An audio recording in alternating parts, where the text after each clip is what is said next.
Please subscribe Sadhguru Sai Creations.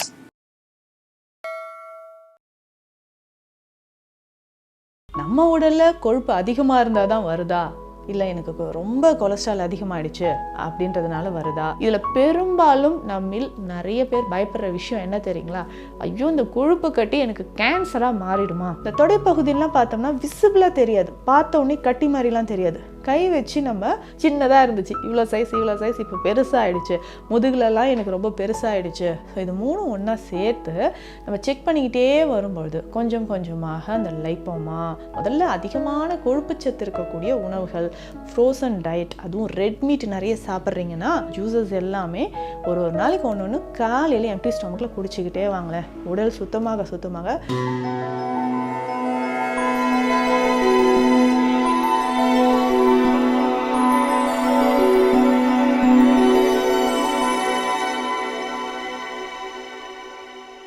Sadhguru Sai creation viewers அனைவருக்கும் வணக்கம். நான் டாக்டர் நித்யா, சித்தா ஃபிசிஷியன். சருமத்தில் வரக்கூடிய கட்டிகள் உங்களில் நிறைய பேருக்கு இந்த பிரச்சனை இருக்குங்க. அதில் ஒன்று தான் இந்த கொழுப்பு கட்டி அப்படின்னு சொல்கிறோம். நார்மலாக இது கழலை அப்படின்னு சொல்லுவாங்க. மாடர்ன் டேர்மில் இது லைப்போமா அப்படின்னு சொல்கிற ஒரு டேர்மில் சொல்கிறோம். இந்த கொழுப்பு கட்டி, இந்த லைப்போமா அப்படின்னு சொல்கிறது, நம்ம உடலில் கொழுப்பு அதிகமாக இருந்தால் தான் வருதா, இல்லை எனக்கு ரொம்ப கொலஸ்ட்ரால் அதிகமாகிடுச்சு அப்படின்றதுனால வருதா, இல்லை ஒபிசிட்டி, உடல் பருமன் அதிகமாக இருக்கிறவங்களுக்கு வருமா அப்படின்ற ஒரு சந்தேகம் எப்போவுமே இருக்குங்க. அப்போ நம்ம என்ன நினச்சிப்போம், கொழுப்பு கட்டி வருதுன்னா உடலில் அதிகமான கொழுப்பு சத்து இருக்குது, அதனால தான் இந்த மாதிரி கட்டிகள் எல்லாம் வந்துக்கிட்டே இருக்குதுன்னு நம்ம நினச்சிப்போம். அப்போ இந்த கொழுப்பு கட்டிகளை சரி செய்கிறதுக்கு ஜென்ரலாகவே பார்த்திங்கன்னா இந்த கொழுப்பு கட்டிகள் நம்ம உடலில் ஏன் ஏற்படுது அப்படின்னா, உண்மையான ரீசன் நம்ம உடலில் மெட்டபாலிசம் சரியாக நடக்கலைன்னா, அதாவது கொழுப்பு உடலோட ஃபங்க்ஷனுக்கு, க்ரோத்துக்கு, மெட்டபாலிசத்துக்கு சரியாக பயன்படுத்த முடியாத நிலையில் அங்கங்கே போய் ஸ்டோர் ஆக ஆரம்பிச்சிடும். இதுதானே காரணம் தவிர, இல்லை எனக்கு ஒரு வேளை கொழுப்பு ரொம்ப உடல் அதிகமாக இருக்கிறதுனால தான் கொழுப்பு கட்டி வருது அப்படின்றது கிடையாது. ஒரு சிலர் நம்ம பார்ப்போம், ஒபீஸா, அதாவது உடல் பருமன் அதிகமாக இருக்கிறவங்களுக்கு, நல்ல வெயிட்டாக இருக்கிறவங்களுக்கு தான் கொழுப்பு கட்டி வருமா? நான் ரொம்ப லீனாக இருக்கேன், நான் பிளட் டெஸ்ட் எடுத்து பார்த்துட்டேன், எனக்கு கொலஸ்ட்ரால் லெவல் ரொம்ப கம்மியாக தானே இருக்குது, அதுவும் இந்த பேட் கொலஸ்ட்ரால் நார்மலாகவே இருக்குது, இப்போ ஏன் எனக்கு கொழுப்பு கட்டி வந்துச்சு? இந்த மாதிரி ஒரு கேள்வி நிறைய பேருக்கு இருக்கும். இன்னும் ஒரு சிலருக்கு நீங்கள் பிளட் டெஸ்ட் எடுத்து பார்த்தீங்கன்னா அதில் எல்டிஎல் அப்படின்னு சொல்கிற இந்த பேட் கொலஸ்ட்ரால் ரொம்பவே அதிகமாக இருக்குங்க. அப்போது அந்த டைமில் நிறைய பேருக்கு நம்ம பிளட் வெசல்ஸில் நிறைய போயிட்டு கொழுப்பு அடையிற மாதிரி ஒரு நிலை ஏற்படலாம். அதுக்கு அடுத்தது நம்மளுடைய இதயத்தில் பாதிப்புகள் ஏற்படலாம். இதனோடு சேர்த்து நமக்கு லிப்போமா அப்படின்னு சொல்கிற கொழுப்பு கட்டியும் வரலாம். இந்த மாதிரி 2 கேட்டகரியாக இருக்கலாம். இதில் பெரும்பாலும் நம்மில் நிறைய பேர் பயப்படுற விஷயம் என்ன தெரியுங்களா? ஐயோ, இந்த கொழுப்பு கட்டி எனக்கு கேன்சராக மாறிடுமா? கேன்சர் கட்டியா? இது ஒரு கட்டி வந்தாவே நம்ம எல்லாருக்கும், ஏன்னா இப்போது அந்த மாதிரியான ஒரு சுச்சுவேஷனில் நம்ம வாழ்ந்துட்டுருக்கோம். ஏதாவது ஒரு சின்ன பிரச்சனைனாலும் கேன்சராக இருக்குமா, நமக்கு ஹார்ட் ஃபெயிலியராக இருக்குமா, இந்த மாதிரிலாம் நம்ம யோசிக்கிறோம். அப்போது நம்ம உடலில் இந்த மாதிரி சின்ன கொழுப்பு கட்டிகள் வந்துச்சுன்னா இது பெரும்பாலும் 100% இது கேன்சர் கட்டி கிடையாது, தைரியமாக இருக்கலாம். ஆனால் இது உடலுக்கு ரொம்ப தீங்கு விளைவிச்சிருமா, வேறு ஏதாவது பிரச்சனை தந்துருமான்னு நீங்கள் பயப்படவே வேண்டாங்க. இந்த கொழுப்பு கட்டி நம்ம உடலில் எந்தெந்த இடங்களில் வரலாம்? பெரும்பாலும் எந்த இடத்துல வேணாலும் வரும். ஸ்கேல்பில் நிறைய பேருக்கு, தலையில், நெத்தி பகுதியில், அதுக்கப்புறம் இந்த கைகளில், 4 ஆர்ம்ஸில் நிறைய பேருக்கு இருக்குங்க. இந்த முழங்கை பகுதியில் நிறைய பேருக்கு இந்த கொழுப்பு கட்டி வருது. அதுக்கப்புறம் பேக்கில், முதுகு பகுதியில் நிறைய பேருக்கு இந்த கொழுப்பு கட்டி வருது. இந்த கொழுப்பு கட்டி சின்னதாக இருக்கலாம், அதுவும் ஆர்ம்ஸ்லலாம் நிறைய பேருக்கு இருக்கும். அதே மாதிரி தொடைப்பகுதியில், இந்த தொடைப்பகுதியெலாம் பார்த்தோம்னா விசிபிளாக தெரியாது, பார்த்த உடனே கட்டி மாதிரிலாம் தெரியாது. கை வச்சு நம்ம கொஞ்சம் மைல்டாக ப்ரெஸ் பண்ணி பார்க்கும்போது சின்ன உருண்டைகளாக அங்கங்கே நமக்கு தெரிகிற மாதிரி இருக்கும். ஸோ அது கை வச்சு பார்க்கும்போது தெரியுது. ஒரு சிலருக்கு கட்டியாகவே தெரியுதுங்க அப்படின்னு சொல்லுவாங்க. பெரும்பாலும் இந்த லிப்போமா கொழுப்பு கட்டி நமக்கு ஒரு பெயினே இருக்காது, தொட்டு பார்த்தா ஏதோ ஜெல்லை வச்சு நம்ம தொடுற மாதிரி இருக்கும், மூவபிளாக இருக்கும், ஸ்ட்ராங்காக இருக்காது. ஜெல் ஏதோ ஸ்பாஞ்ச் நம்ம டச் பண்ணுற மாதிரி இருக்கும். ஒரு சிலருக்கு இது ரொம்ப பெயினாக இருக்கும். எந்த டைமில் இது பெயின் ஆகுது அப்படின்னு கேட்கும்போது, முதுகு தண்டுவடத்துலையோ இல்லை நம்மளுடைய உடலில் நர்வ்ஸ் போகக்கூடிய இடங்களில், நரம்புகள் போகக்கூடிய இடத்துல கொழுப்பு கட்டி உருவாகி அது அந்த நர்வ்ஸை கம்ப்ரெஸ் பண்ணும்போது, அழுத்தம் ஏற்படும் பொழுது நமக்கு கொழுப்பு கட்டியாக மாறுது. ஸோ அப்போ தான் நமக்கு இந்த கொழுப்பு கட்டி வலியாக நமக்கு கொடுக்குது. ஸோ நரம்புகள் போகக்கூடிய இடத்தில் அதிகமான அழுத்தம் ஏற்படும் பொழுது நமக்கு கொழுப்பு கட்டி வலியாக மாற ஆரம்பிக்கும். ஒரு சிலருக்கு நாளுக்கு நாள் இது பெருசாகிக்கிட்டே இருக்குங்க அப்படின்னு ஃபீல் பண்ணுவீங்க. சின்னதாக இருந்துச்சு, இவ்வளோ சைஸ் இப்போ பெருசாகிடுச்சு, முதுகுலெல்லாம் எனக்கு ரொம்ப பெருசாகிடுச்சு அப்படின்னு உட்கார்ந்து சாய்ந்து உட்காரும்போது எனக்கு அப்படியே அந்த கட்டி அழுத்தும் போது வலியாக இருக்குது அப்படின்லாம் நம்ம சொல்லுவோம். இந்த மாதிரி கொழுப்பு கட்டிகளை அகற்றுவதற்கு நிறைய பேர் சர்ஜரி பண்ணுறோம், ரிமூவ் பண்ணுறோம், ஆனால் திரும்பவும் வரும். ஏன்னா அதனுடைய மூலம் என்ன, மூல காரணம் என்னவோ அதை நம்ம சரி செய்யாமல் இதை ரிமூவ் பண்ணிக்கிட்டே இருந்தோம்னா திரும்ப திரும்ப வரும். அதனால் உடல் அதை ரிமூவ் பண்ண ஸ்கார்ஸ் அதிகமாக ஆக ஆரம்பிச்சிடும்.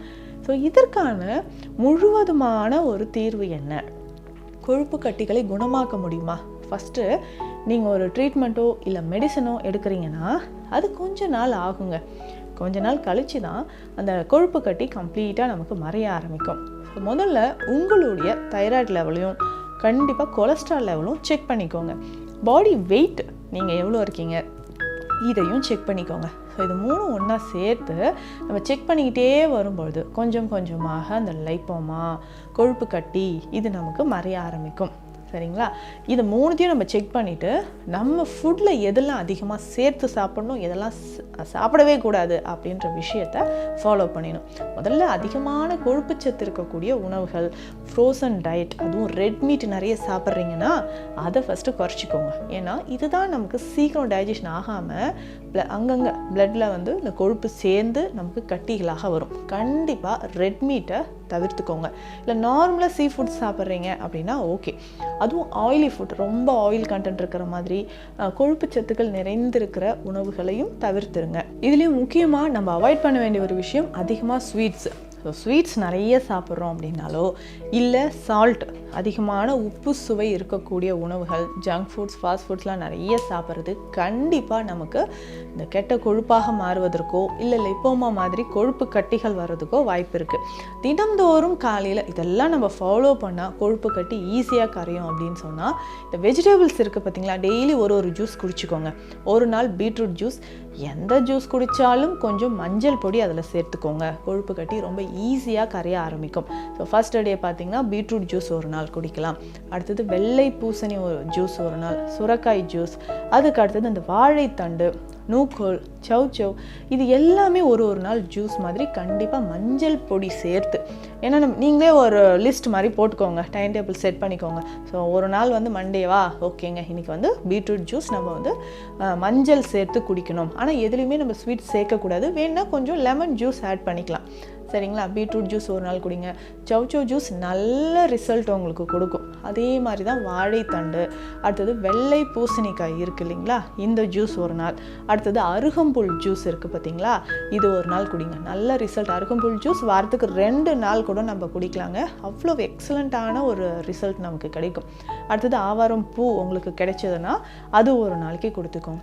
இது எல்லாமே நம்மளுடைய பிளட்டில் டாக்ஸின்ஸ், இந்த தேவையில்லாத கொழுப்பு கட்டி இதை வந்து கரைக்கிறதுக்கு ரொம்ப ரொம்ப யூஸ்ஃபுல்லாக இருக்கும். அதனால் இந்த ஜூஸஸ் எல்லாமே ஒரு நாளைக்கு ஒன்று காலையில் எம்டி ஸ்டொமக்கில் குடிச்சிக்கிட்டே வாங்களேன். உடல் சுத்தமாக இந்த கொழுப்பு கட்டிகளோட சைஸ் இல்லை புதுசாக வந்துக்கிட்டே இருக்குன்னு சொல்கிறீங்க இல்லையா, அது எல்லாமே குறைய ஆரம்பிக்கும். அடுத்து முக்கியமாக சிவனார் வேம்பு குழித்தைலம் இருக்கும்.